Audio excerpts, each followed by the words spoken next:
মানুষ দুর্বল, আল্লাহ তাআলা এই মানুষটাকে ধীরে ধীরে কথা বলার চলার শক্তি দান করছে।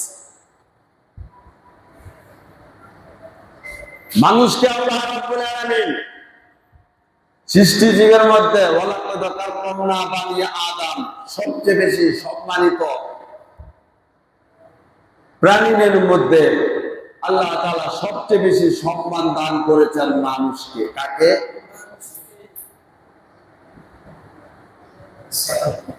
আবার এই মানুষটাই কোন কোন ক্ষেত্রে অসম্মানের পাত্র হয়ে যায়। এর একাধিক কারণের মধ্যে দুইটা কারণ বলবো। কয়টা?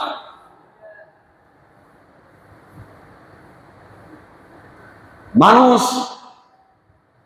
সম্মান পায় আল্লাহর তরফ থেকে, যেটা সে যদি ঈমান আলা হয়, কালমা আলা হয়, ঈমান আলা হয়, কালমা আলা হয়, আল্লাহ তাআলা এই অস্থায়ী দুনিয়ার মধ্যে কিছুদিন দুঃখে সুখে কাটাইলো, পরকালে গিয়ে কালমা আলা হলে আল্লাহ তাআলা তাকে একটা চিরস্থায়ী সুখের ঠিকানা লিখে দেন। আবার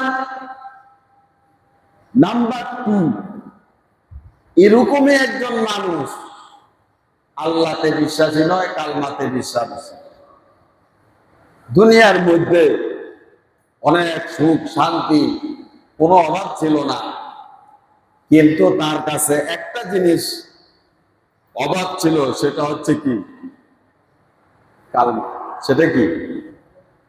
এই কালিমাটা না থাকার কারণে, আল্লাহকে বিশ্বাস না করার কারণে দুনিয়ার মধ্যে অস্থায়ী জীবনযাপন খুব সুখে শান্তিতে কাটাইছে, কিন্তু পরিণাম কি হলো?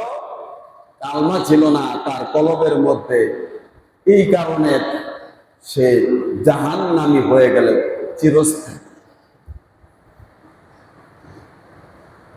দুই শ্রেণীর মানুষ, একটা হচ্ছে কালমাওয়ালা, আর একটা হচ্ছে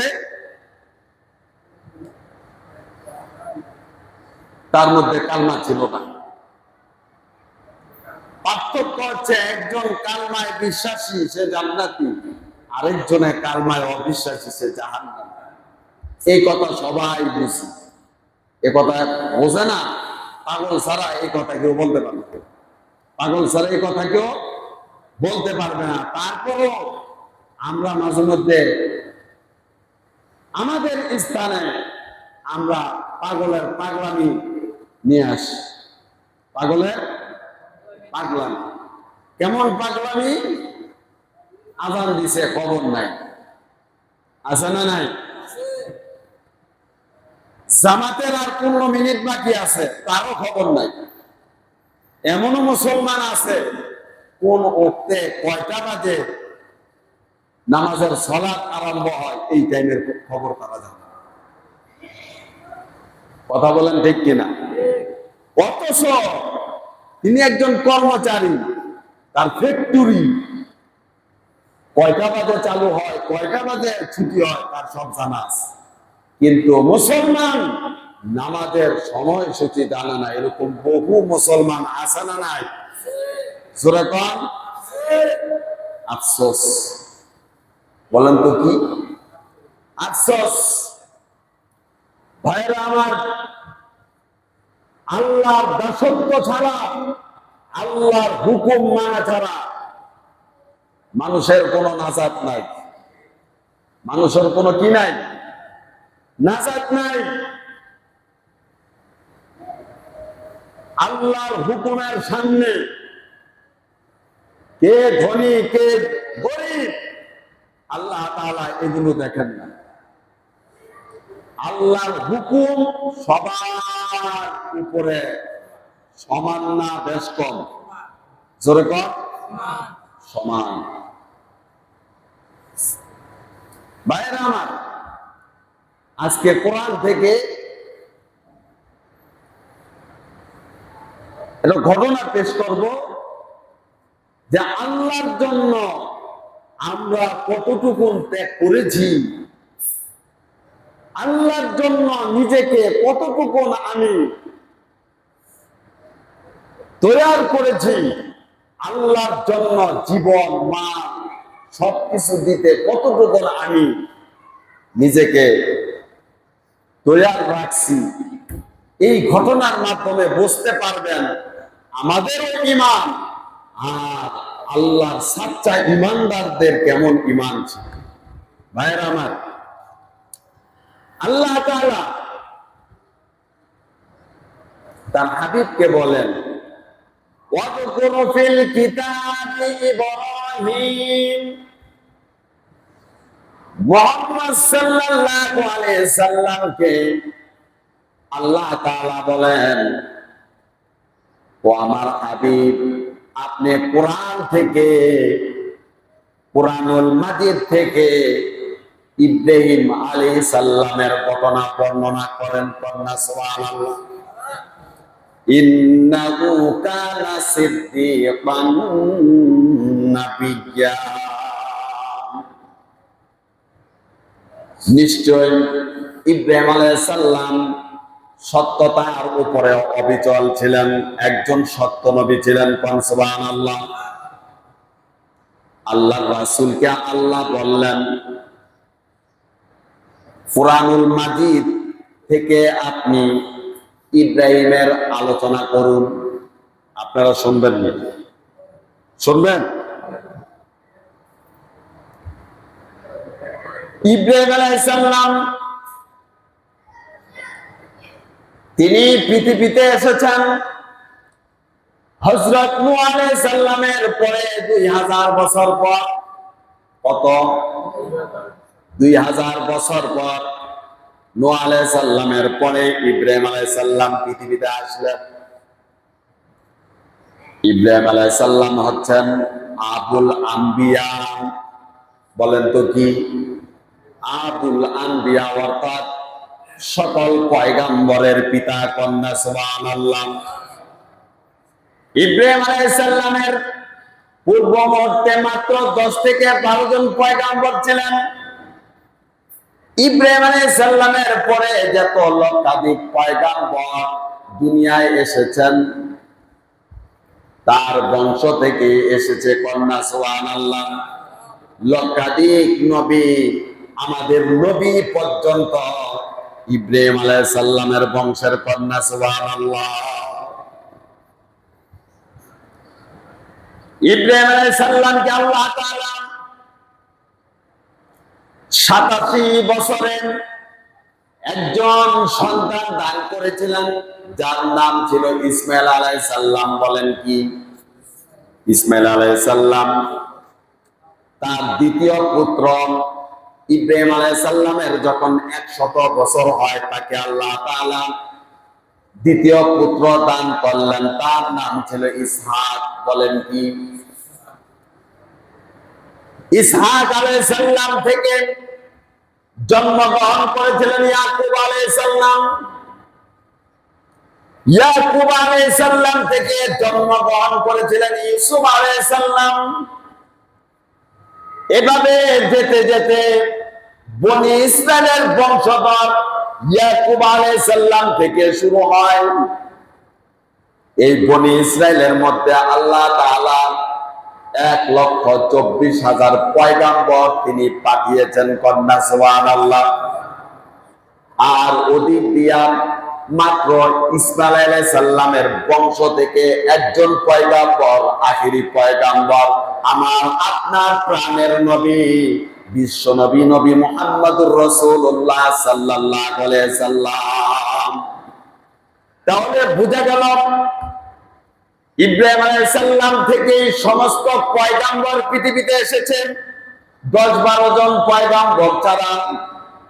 এজন্য ইব্রাহিম আলাইহিস সালামকে বলা হয় আবুল আম্বিয়া, সমস্ত পয়গম্বরের পিতা। কন্যা সুবহানাল্লাহ। ইব্রাহিম আলাইহিস সালাম তার জন্ম হয়েছিল ইরাকে। বলেন কোথায়? ইরাকে ইব্রাহিম আলাইহিস সালাম জন্মগ্রহণ করেছেন। তিনি যখন বালেগ হলেন, তার দেশের মধ্যে, তার এলাকার মধ্যে তার পিতা সহ সবাই মূর্তির পূজা করত। কিসের? তারা মূর্তি পূজক ছিল। ইব্রাহিম আলাইহিস সালাম দেখেন তার পিতা একজন মূর্তি পূজক, শুধু তাই নয়, মানুষ যে মূর্তিগুলোর পূজা করত, ইব্রাহিম আলাইহিস সালামের পিতা, তার নাম ছিল আজার। তার নাম কি ছিল? আজার। সেই আজার সেই মূর্তিগুলো, কাঠের মূর্তির মিস্ত্রি ছিল। কাঠের যে মূর্তিগুলো বানানো হতো, এগুলোর মিস্ত্রি ছিল ইব্রাহিম আলাইহিস সালামের পিতা। কে ছিল? ইব্রাহিম আলাইহিস সালাম দেখলেন মানুষ কত নির্ভর, নিজের হাতে তার প্রভুকে বানায়। শুধু তাই নয়, যদি পছন্দ না হয় সেটাকে আবার ভেঙে ফেলে। নিজের খোদা নিজে বানায় আবার কি করেন? পছন্দ মন মতন না বলে ওটা ভেঙে আবার পুনরায় আরেকটা নতুন করে নিজের মন মতন বানায়। তারপর এটার পূজা করে, আরাধনা করেন, তার কাছে দাবি দাওয়া পেশ করে। তার কাছে কি করেন? দাবি দাওয়া পেশ করেন। ইব্রাহিম আলাইহিস সালাম চিন্তা করলেন, এটা তো হতে পারে না, নিজের হাতে আল্লাহ বানায়া আবার মন চায় তাকে ভেঙে ফেলে, আবার তাকে বানায়, আবার তার কাছে দাবি দাওয়া পেশ করেন। এ তো কোনোদিন খোদা হতে পারে না, মাবুদ হতে পারে না। তারপর ইব্রাহিম আলাইহিস সালাম চিন্তা করলেন, এই যে মূর্তির পূজাগুলো মানুষ করে, তার তো কোনো শ্রবণ শক্তি নাই। কথা বলেন, কোনদিন কি দেখছেন কোন মূর্তি কথা কইছে? ঘরের মধ্যে অনেকে আপনার অনেক প্রাণীর আপনার পুতুল রাখে, আছে না নাই? কেউ মাটির রাখে, কেউ প্লাস্টিকের রাখে। কোনদিন শুনছেন ওই মাটি বা প্লাস্টিকের যে পুতুলগুলো আছে আপনার সাথে কথা কইছে যে তোমার ঘরে আসছি, ভালোই লাগতেছে? কথা কোন? এরকম কথা কোনদিন কইছে?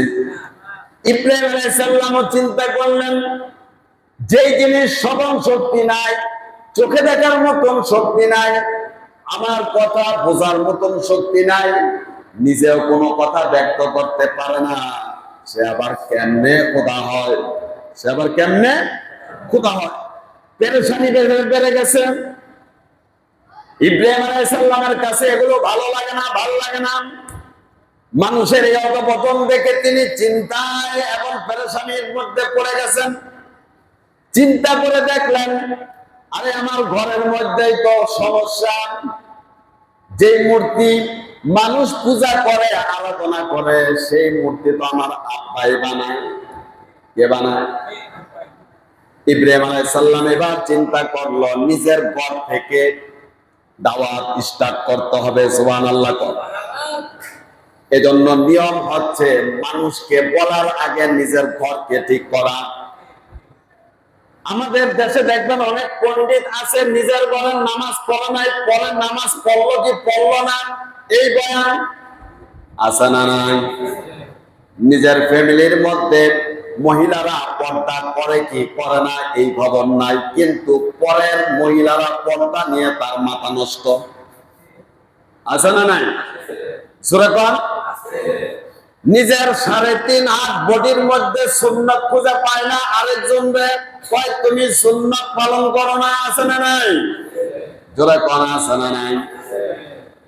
ইব্রাহিম আলাইহিস সালাম এই মার্কা ছিলেন না যে নিজের ঘরে দাওয়াত না দিয়া আরেকজনকে দাওয়াত দিতে গেছে গা। এই কাজ করছে? এই জন্য দাওয়াতের সিস্টেম হচ্ছে, আমাদের জাতির পিতা ইব্রাহিম আলাইহিস সালাম শিক্ষা দিয়ে গিয়েছেন, আগে প্রথম দাওয়াতটা আমার নিজের ঘরে দিতে হবে। কথা বলেন ঠিক কিনা? নিজের ঘর ঠিক না করে আরেকজনের ঘরের ব্যাপারে কথা বললে এটা কি ঠিক হবে? ঠিক হবে? ঠিক হবে না। আমার নিজের ঘরেই তো সমস্যার শেষ নেই, আমি আরেকজনের কথা নিয়ে, আরেকজনের চলন বলন নিয়ে ব্যস্ত হয়ে আছে। ইব্রাহিম আলাইহিস সালাম তার পিতাকে মন স্থির করলেন তিনি প্রথমে দাওয়াত দিবেন। পিতাকে গিয়ে বলতেছে, আব্বার সাথে কথা বলাম, আব্বাকে কিছু আদেশ করাম, এটা কি সহজ না কঠিন? জোরে কোন। ইব্রাহিম আলাইহিস সালাম তার পিতাকে গিয়ে বলতেছে, আমার আব্বা, আপনি যে মূর্তির পূজা করেন, আপনি যে মূর্তির কাঠমিস্ত্রি, বলেন তো কোনদিন এগুলো কানে শুনতে পাইছেন? কোনদিন চোখে দেখছেন? ভালো মন্দ কোন উপদেশ আপনাকে দিতে পারছেন? পিতায় কয়, ইব্রাহিম তুই কি কইতে চাস স্পষ্ট করে কর। আব্বা আমার স্পষ্ট কথা, যে মূর্তি কথা বলতে পারে না, কানে শুনতে পারে না, ভালো মন্দ কিছু করার তার ক্ষমতা নাই, সে তো কোনোদিন খোদা হইতে পারে না। পিতা বলেন, তোমার মূল উদ্দেশ্য কি, তুমি কি বলতে চাও? এবার ইব্রাহিম আলাইহিস সালাম বলল, আব্বা এই মূর্তির পূজা বাদ দিতে হবে। এই মূর্তির পূজা বাদ দিয়া একমাত্র আল্লাহ রাব্বুল আলামিন, আমি যার ইবাদত করি, আমি যার দাস, তার ইবাদত করতে হবে। এই মূর্তির পূজা চলবে না। আসার যখন সন্তানের মুখ থেকে এই কথা শুনল, তার মাথার মধ্যে আসমান ভেঙে পড়ল। ইব্রাহিম আলাইহিস সালামকে কঠোর ভাষায় ধমকাতে লাগলেন, তোমার কত বড় সাহস, আমাদের পূর্বপুরুষ বাপ দাদারা এটার পূজা করে আসছে, আর তুমি আসছ এগুলো বন্ধ করতে? অসম্ভব। কি অসম্ভব? আসার ইব্রাহিম আলাইহিস সালামকে এই কথা বলে শুধু ক্ষান্ত হলেন না, ইব্রাহিম আলাইহিস সালামকে আসার বললেন, হে ইব্রাহিম, তোমার কত বড় সাহস, তুমি আমার ধর্মের বিরুদ্ধে চলে গেছো, মূর্তির বিরুদ্ধে চলে গেছো। তুমি যদি তওবা না করো, তাহলে আমি পিতা হিসাবে তোমাকে জানিয়ে দিতে চাই, তোমাকে পাথর মেরে হত্যা করা হবে। চিন্তা করছে, নিজের ঘর ঠিক রাখতে গিয়া মানুষ কত কিছু ত্যাগ করে। কথা কয় না? নিজের জীবনের সব কিছু উজাড় করে দিয়াও অনেকে মন পায় না, পায়। তারপরও একজন পুরুষ বাড়িতে গেলে ফ্যামিলি মেম্বারের চাহিদার শেষ নাই, তার দেহটার দিকেও কেউ তাকায় না। এরকম ফ্যামিলি আছে না? না জোরে কোন। দেখবেন স্বামী সারাদিন কষ্ট চাকরি বাকরি কইরা বাড়িতে প্রবেশ করছে, স্ত্রী আগেই দেখে জামাইয়ের হাতে পোকলা আছে কিনা, ঠিক কিনা? কোন কারণবশত যদি স্বামী ভুলে যায়, স্ত্রী কইছে যে আপনি আসার সময় এই জিনিসগুলো নিয়ে আনবেন, যদি না আনে, স্বামীর মাথার থেকে এখনো ঘাম শুকায় নাই পরিশ্রমের, দেখবেন চেহারার দিকে আপনি তাকাইতে পারতেন না। আপনার খবর না নিয়ে কইব আমার পোকলা কি আছে না? নাই। স্বামী সারাদিন পরিশ্রম করছে, সে কি সুস্থ আছে না অসুস্থ আছে, এটারও খবর নিবে না। দেখবেন একটা বেসকি দিয়ে আরেক ঘরে গিয়ে বয়ে থাকবে, ঠিক মতন কথা কইতো না। যদি গণ হয় দুগা খাইতে দে, দেখবেন আপনার আপনি লইয়া খাইতে পারেন না। একটা জিনিস আনতে কইছিলাম, আনতে পারবো না, আইছে একটা ঝাড়ি মেরে দিল, আছে না? না। এই সংসার করতে করতে অনেকের আমলের জিন্দিগিও শেষ। স্ত্রী ছেলে সন্তানের চাহিদা মিটাইতে গিয়া অনেক মানুষ আছে নামাজও চলে যেতেছে, আছে না না? যেরকম পিতা মাতা ভাই বোন তাদের চাহিদা মিটাইতে গিয়েও অনেকে আল্লাহর ইবাদতের খবর নাই, আছে না নাই? এই মানুষগুলির কি উপায় হবে? কি উপায় হবে? তো ইব্রাহিম আলাইহিস সালাম ডান বাম কোনো কিছু চিন্তা করলেন না, পিতাকে ডাইরেক্ট দাওয়াত দেওয়ার পর পিতাই কি করছে? সদরে কি কবুল করছে, নাকি ছেলেকে হুমকি দামকি দিয়া বলতেছে তোমাকে পাথর মেরে কি করব? হত্যা করব। ইব্রাহিম আলাইহিস সালাম পিতার এই কঠোর কথা শুনেন, দেখেন পিতার আদব বজায় রাখছে, পিতার সাথে কোনো খারাপ ব্যবহার করলেন না। কি করলেন না? আমরা তো একটু 19-20 হলে পিতা মাতার উপরে আমরা চটে যাই, কথা কয় না? ধর্মের বিষয় তো বাদ, দুনিয়ার কোন সামান্য কিছুর জন্য যদি আমরা না পাই পিতা মাতার উপরে আমরা চটে বসি, ঠিক কিনা? কিন্তু ইব্রাহিম আলাইহিস সালাম এক আল্লাহর দাওয়াত দেওয়ার অপরাধে পিতা তাকে হত্যার হুমকি দিল। দেখেন ইব্রাহিম আলাইহিস সালামের আদব দেখেন, পিতার সাথে ঝগড়া করলেন না, পিতাকেও পাল্টা হুমকি দামকি দিলেন না। সুবহানাল্লাহ বলবেন না? পিতার আদব কিভাবে করতে হয়, পিতা যদি জুলুম করে পিতার বিরুদ্ধে আপনি হটকারিতা অবলম্বন করতে পারবেন না। পিতাকে ইব্রাহিম আলাইহিস সালাম বললেন ওয়ালা সালামুন আলাইকা, হে আমার আব্বাজান আমি আপনাকে শুধু এই ব্যাপারে সালামই দিব, আর কিছু বলবো না। কি দিব?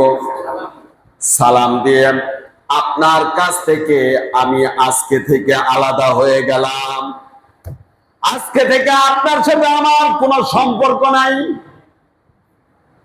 ভালো করে লক্ষ্য করুন, আল্লাহর জন্য আমরা তো পিতা মাতার কাছে এটা হুন্ডা পাইলাম না, টাকা পাইলাম না, গাড়ি পাইলাম না, বাড়ি পাইলাম না, এর জন্য পিতা মাতাকে দোষারোপ করি, আছে না? এরকম যেরকম। কিন্তু ইব্রাহিম আলাইহিস সালাম তার পিতার কাছ থেকে সম্পত্তি চাইল না, গাড়ি চাইল না, বাড়ি চাইল না, কোনো কিছু চাইল না, যে ব্যর্থ হলো না, শুধু বলল আল্লাহর কথা।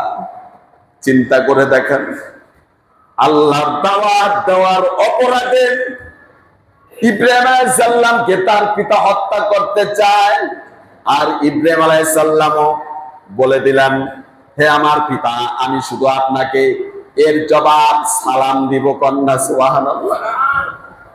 সাআস্তাগফিরুকা রাব্বি, আর আমি আপনার জন্য আল্লাহ পাকের কাছে আপনি মাগফিরাতের দোয়া করব, আল্লাহ পাক যেন আপনাকে হেদায়েত দান করেন। কন্যা সুবহানাল্লাহ। ইব্রাহিম আলাইহিস সালাম দেখেন তারপরও পিতার কাছ থেকে নৈরাশ হয় নাই, পিতাকে জানায়া দিল ও আব্বা আমি আল্লাহ পাকের জন্য আপনার কাছে আপনার জন্য হেদায়েতের দোয়া করব, আল্লাহ যেন আপনাকে মাফ করে দেয়, পরিশেষে যেন আল্লাহ আপনাকে নাজাত দিয়া দেয়। এইভাবে সর্বপ্রথম ইব্রাহিম আলাইহিস সালাম তার ঘরে দাওয়াত দিয়া পিতার সাথে সম্পর্ক ছিন্ন করেন। এবার তিনি চিন্তা করলেন এই দাওয়াত শুধু ঘর পর্যন্ত সীমাবদ্ধ থাকবে না, এই দাওয়াতটা আমার এলাকার মানুষদেরকেও দিতে হবে। দাওয়াতের সিস্টেম হচ্ছে এটা, আগে নিজের ঘরে দাওয়াত দিতে হবে, কথা বলেন ঠিক কিনা? তারপরে আমার পাড়া প্রতিবেশী যারা আছে তাদেরকে ইব্রাহিম আলাইহিস সালামের কাছ থেকে দাওয়াতের সিস্টেম জেনে নেয়। কয়জনে আমরা এই দাওয়াত দিই, কথা বলেন? এবার ইব্রাহিম আলাইহিস সালাম তার এলাকাবাসীকে সেম পিতাকে যে দাওয়াতটা দিয়েছে মানুষদেরকেও দিল, কিন্তু মানুষ ইব্রাহিম আলাইহিস সালামের দাওয়াতকে প্রত্যাখ্যান করেছে। কি করছে? ইব্রাহিম আলাইহিস সালাম যে এক আল্লাহর দাওয়াত দেন, এই খবরটা নমরুদের কান পর্যন্ত পৌঁছায় গেছে। নমরুদ চিন্তা করলো, একমাত্র বাদশা, একমাত্র ক্ষমতাধর বাদশা হচ্ছে আমি, আমার উপরে তো আর কোন ক্ষমতাধর কেউ হইতে পারে না। আমি শুধু বাদশা নয়, মানুষের খোদাও। নাউজুবিল্লাহ। এই লোকটা যদি আরেকজন আল্লাহর দাওয়াত দেয়, তাহলে তো মানুষ আমাকে মানবে না, দিন দিন ওই আল্লাহর প্রতি বিশ্বাস এনে ফেলবে, তারপরে আমি খোদা থেকে হুদা হয়ে যাব। খোদা থেকে কি হয়ে যাব? এবার নমরুদ ইব্রাহিম আলাইহিস সালামকে ডাকলেন, আমার দরবারে এই ইব্রাহিমকে তাকে নিয়ে আসো। ইব্রাহিম আলাইহিস সালামকে আনা হলো নমরুদের দরবারে। আমরা তো কোন পাওয়ারফুল ব্যক্তির সামনে গেলে ইচ্ছা হয়ে যায়, কথা কয় না? দেখবেন রাস্তায় বাড়ি ঘরে একবার সরকার বলবে না, কথা কয় না? আছে না নাই? দেখবেন কোন পাওয়ারফুল মানুষের সামনে গেলে ভাই ভাই ভাই ভাই, আছে না নাই? ভাই আপনি দেখুন, সব ঠিক, সব ঠিক, যেটা ব্যাঠিক এটাও ঠিক, যেটা ব্যাঠিক ওটাও ঠিক। ইব্রাহিম আলাইহিস সালাম গেলেন, নমরুদ তার কাছে জানতে চাইলেন, তুমি নাকি কি বলো? যা শুনতেন সত্য বলছেন, যা শুনছেন সত্য শুনছেন। এবার আমিও আপনাকে খুঁজতেছি বলার জন্য, আমার কথাগুলো পুনরায় আপনি শোনেন। আল্লাহ একজন, চিৎকার দিয়ে এখন আল্লাহ কয়জন? নমরুদকে কে বলতেছে? ইব্রাহিম আলাইহিস সালাম। ইব্রাহিম আলাইহিস সালাম বলল, আপনারা যেই মূর্তির পূজা করেন, এগুলো কোনোদিন আল্লাহ হতে পারে না। যা নিজের হাতে বানানো হয়, এগুলো কোনোদিন আল্লাহ হতে পারে না। আপনি তো আবার এক ডিগ্রি বেশি, আপনি তো আবার নিজেরই নিজে খোদা দাবি করেন। কে বলল? কারে কইতাছে? নমরুদ রে। আপনি তো এক ডিগ্রি বেশি, শুধু মূর্তির পূজা নয়, আপনি নিজেই নিজেকে খোদা দাবি করেন, আপনি তো খোদা হইতে পারেন না। এবার নমরুদ কয়, তুমি কি আমার পাওয়ার সম্পর্কে জানো? তুমি কি আমার পাওয়ার সম্পর্কে অবগত আছো? তুমি কার সাথে পাঙ্গা নিচ্ছ? তুমি কি চিন্তা ভাবনা করে কথা কইতাছো নাকি? না, আমি যা কইতাছি ঠিকই কইতাছি। আপনি কি? আপনি কেডা? যারা আল্লাহ বিশ্বাসী, কোন তাগুতের সামনে কথা বলতে ভয় পায় না। কথা বলেন ঠিক কিনা? ভাইরা আমার, ইব্রাহিম আলাইহিস সালামকে এবার নমরুদ বলতেছে, তোমার আল্লাহর ক্ষমতা সম্পর্কে কিছু বলো দেখি, তোমার আল্লাহর কি ক্ষমতা? ইব্রাহিম আলাইহিস সালাম কয়, আমার আল্লাহর ক্ষমতা সম্পর্কে আপনি জানতে চান? আমার আল্লাহর কাছে হায়াত মৌতের শক্তি আছে। কিসের শক্তি আছে? বা আপনি কি পারবেন নাকি? নমরুদে কয়, এটা কোনো ব্যাপার নাকি? বল, এটা কোনো ব্যাপার নাকি? এবার ইব্রাহিম আলাইহিস সালাম কয়, আচ্ছা ঠিক আছে, তাহলে আপনার ক্ষমতা দেখান। নমরুদ যেমন তার চিন্তা ভাবনা, তেমন সে কি করলো, একজন নিরপরাধ মানুষকে ডেকে আনলো, এনে তাকে হত্যা করছে। কি করছে? হত্যা করছে, মেরে ফেললো। এবার ইব্রাহিম আলাইহিস সালামকে বলে, দেখো আমার কত পাওয়ার, আমি একজন মানুষ, নিরপরাধ মানুষ, তাকে এনে হত্যা করলাম, আমার পাওয়ার। এবার আরেকজন কয়েদি তাকে জেলখানা থেকে বের করে আনলো, এনে বলল, তোমাকে আমি বেকসুর খালাস করে দিলাম, যাও, আজকে থেকে তুমি স্বাধীন। ইব্রাহিম আলাইহিস সালামকে ডাক দিয়া বলে, দেখছো, একজনকে মারলাম, আরেকজনকে আজাদ করে দিলাম, আমিও তো পারি, আমিও তো পারি, তোমার খোদা একলা পারে তা নয়। ইব্রাহিম আলাইহিস সালাম মনে মনে করে, কত বড় বাটপার, কত বড় বাটপার। বাটপার না, কারণ সে তার পূজাদেরকে এভাবে বুঝাচ্ছে, কিন্তু পূজারা তো এটা আসল খেলাটা তো জানে না। কথা বল ঠিক কিনা? ইব্রাহিম আলাইহিস সালাম চিন্তা করলেন যে এটা তো বড় শয়তান, এটা যদি এভাবে আটকান যাইতো না, আরেক কায়দা করতে হবে। আচ্ছা ঠিক আছে, আপনি তো খোদা দাবি করেন, আপনার তো অনেক ক্ষমতা, ও নমরুদ, তাহলে আপনি এক কাম করেন, আমরা তো দেখি প্রত্যেকদিন সুবহ সাদিকের পরে পূর্ব দিক থেকে সূর্য ওঠে আবার পশ্চিমে ডুবে যায়। আপনার যদি ক্ষমতা থাকে এই সূর্যকে আপনি পশ্চিম দিক দিয়ে উঠান। কোনটা উঠান? এটা কি সম্ভব? হ্যাঁ, নিজে নিজে যায় মনে বড় মনে করে, এরা লাস্টের মতো কথা বল না, কে বোঝেন না আমার কথা? অনেক মানুষ বাবারে বাবা কি যে মনে করে, এমনি কিন্তু ঠন ঠনা ঠন আছে না নাই? কথা বল না কে ভাইরা আমার? ইব্রাহিম আলাইহিস সালাম যখন বললেন, ও নমরুদ, আপনার তো অনেক পাওয়ার, এবার আপনি পারলেন যে সকালের সময় সূর্যটা পূর্ব দিক থেকে ওঠে, সূর্যটা আপনি পশ্চিম দিক দিয়ে উঠান যান। এবার নমরুদ কয়, আরে এটা তো বড় খেলোয়াড়, এটা তো আমার চেয়ে বড় বড় খেলোয়াড়, এটা তো আমার রাজত্ব খাইয়া লাইব, এটা তো আমার ক্ষমতা শেষ করে দিব। না না না, এটা তো কোনো সাধারণ মানুষ না, সাধারণ মানুষ না। দেখবেন না পারলে অনেক মানুষ আছে গায়ের জোরে কথা কয়, কোনো দলিল নাই, কিছু নাই। এবার নমরুদ উল্টা পাল্টা কথা শুরু করছে, কারণ নমরুদ কোনদিন চন্দ্র সূর্যের খোদা দাবি করে নাই, সে শুধু দাবি করত মানুষের খোদা। কিসের খোদা? সে বলেন যে আমি তো খোদাই, আমি মানুষের উপরে ক্ষমতা দেখাই, আর আমি তো ওগুলির পূজা করি। কি করি? জোরে কন, জোরে কন। যার পূজা করে তাকে কি আবার হুকুম করা যায় নাকি? তাকে কি হুকুম করা যায়? এটা বুঝাই দিল। পরে নমরুদ এবার সিদ্ধান্ত নিল যে এটা তো বাঁচায় রাখলে বিপদ, আজকে তো কোন রকমের কয়া পাচ্ছি, আবার আরেকদিন কোন প্রশ্ন নিয়ে আসে, কোন খেলা দেখাইতে কয়, যদি না পারি পার খাওয়ানোর বা হয়ে যাব। পার খাওয়ানোর কি বা হয়ে যাবো গা। এবার ইব্রাহিম খলিলুল্লাহ আল্লাহর পয়গম্বরের বিরুদ্ধে কঠিন চক্রান্ত করলো নমরুদ।